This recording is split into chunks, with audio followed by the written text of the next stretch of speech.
Hey there folks, the number one Maruja fan from the Infinite Jukebox here with another album review, and today I wanted to talk about the new Maruja record, Pain to Power. For the average rate your music browsing music geek, such as yours truly, of course, Maruja has been one of the defining cult fanbase kind of bands of the 2020s so far. I mean, they've had a real freight train of hype going for them for a few years at this point, built pretty much entirely on a series of EPs that include 2023's Knock Raya, 2024's Con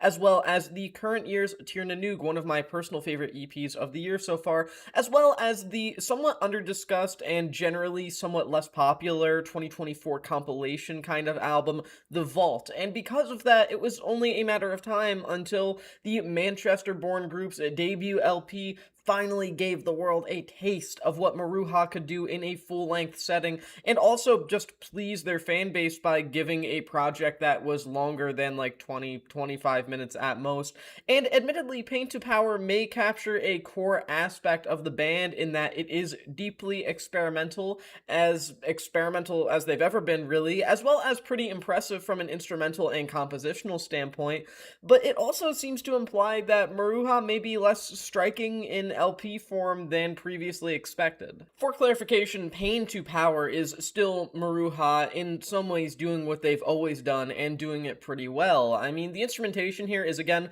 still extremely impressive from a compositional and a performance standpoint alike. That's pretty undeniable overall, and with so many of the songs here feeling like naturally improvised tracks in the same way that a lot of their songs on their past EPs have, it would be hard to deny the chemistry of all of the musicians involved and what they have when they are together as a collective, especially when the record is so frequently reliant on the building of instrumentals that eventually result in epic emotional climaxes in true post-rock style. To create a sound like that with such a large band that isn't focusing on ambient tendencies like some post-rock does, you need to kind of have a degree of chemistry with each other to really pull off that sound, again, especially when so much of it feels improvisational like it does here, and the imbuement of jazz influences is also equally carried from the band's releases prior to Pain to Power as well, which is nice to see. The saxophone being regularly utilized as a tool to add an extra degree of energy and color to an otherwise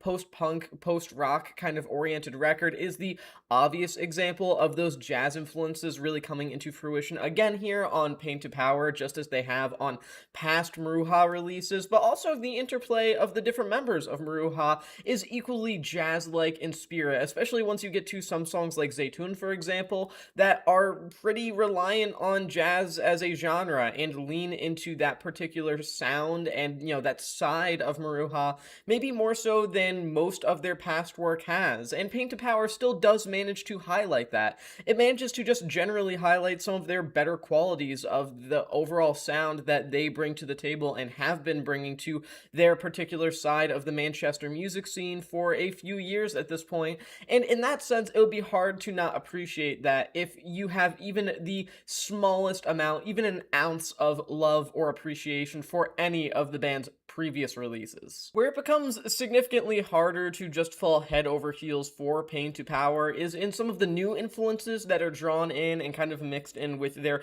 pre-existing jazzy post-punk, post-rock kind of sound that they usually have. I mean, in particular, the choice to make a large chunk of the vocal performances here based around rapping is questionable to say the least, because while Harry Wilkinson is very well suited to front Maruja, has a large amount of energy for the most part, and has proven across several projects at this point that he is capable of fronting Maruja, a rapper Wilkinson is not. I don't think I really need to make an argument for that, honestly. There's no ferocity in the same way that other political rap rock fusionist front people like Bob Vylan or Rage Against the Machine's Zach De La Rocha have, and that leaves Pain to Power being left feeling extremely clunky at best during its various rap verses. The energy energy and in-your-face kind of tone isn't there. The utter angst and at times just outright desperation for change isn't there throughout Pain to Power, and it just makes the whole thing feel like that particular aspect of it drags the entire project down. The concept itself isn't inherently bad, though I do want to get that point across, because Maruja has always been a band willing to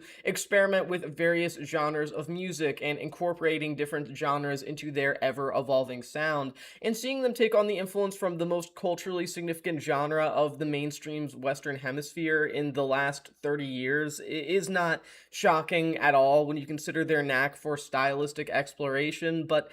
even still, Wilkinson does not have the unfiltered rage to sell any sort of socially conscious songwriting, nor the dialed-in experience with rapping to flow especially smoothly over such difficult instrumentals to confidently rap over without losing one's point. I mean, there's a reason that there isn't a lot of like post-punk, post-rock fusion with political rap rock. It's because they're just two sounds that do not lend themselves to each other. And while there's nothing wrong with combining them, because obviously experimentation should be encouraged in every regard when it comes to the arts, I don't necessarily think that this is an experimentation that is just particularly successful. Where Pain to Power truly falls flat, though, is in the lyrical department. I mean, all of the songwriting on this record feels completely outside of Maruja's wheelhouse based on their previous releases, at least, as it tries to earnestly grapple with the state of the world in the vaguest terms possible. I mean, the lyrics here are just absolutely platitudinous in this sort of vaguely leftist call for unity kind of way that bands like Idols have been doing and pushing for these last few years within the realm of semi to vaguely political punk music. I mean, take the track Look Down on Us as an example. When they talk about how love is their god and repeat that phrase over and over, it doesn't feel insincere per se, and I think it would be wrong to call this record insincere or anything similar, but it does feel ideologically undercooked and doesn't have the sort of uplifting spirit that they were most likely intending to have, because while they may be saying things that are calling for positivity and change, they aren't saying anything to back it up, and it makes the whole thing feel weaker in turn. And a lot of those emotional, epic moments that come with the territory of just about any post-rock are also greatly hindered by just how sloganeering a lot of the record's songwriting feels. You can't really have these epic emotional climaxes when you don't have anything building up to that except phrases that sound like they're coming out of an anarchist series of Hallmark gift cards. It really isn't that good at all. Cuts like Saoirse and the album closer Reconcile spend so much time trying to create musically grand yet emotionally vulnerable climactic moments that are just generally cut down by how one-dimensional and underthought the album's perspective feels. Again, this is not a record that can in any way be called insincere or dishonest or anything like that. It is very obvious that Maruja are trying to put something out into the world to make some sort of positive emotional impact, but again, when it has such little backing behind it, it just feels extremely thin. This feels like the drywall of protest music. Sure, it looks fine at first, but the second that you push on it a little too hard, it's going to smash into a million pieces because it just has no weight behind it. They're just, again, saying slogans. They're not really saying anything that holds any actual weight. And the idea of Maruja switching things up to be blunt about their desire for people to find unification in a time where the world is in utter disarray on almost every level is commendable, admittedly, but it feels hard to buy into their call for harmony when, again, it just feels like they're reading anti-capitalism slogans without actually having any sort of message behind them. Maruja are still a great band with some of the most ambitious instrumentalists this side of British experimental music, and they continue to prove what can be accomplished when a small group of musicians fuse jazz with various contemporary underground rock stylings to make something that feels wholly singular,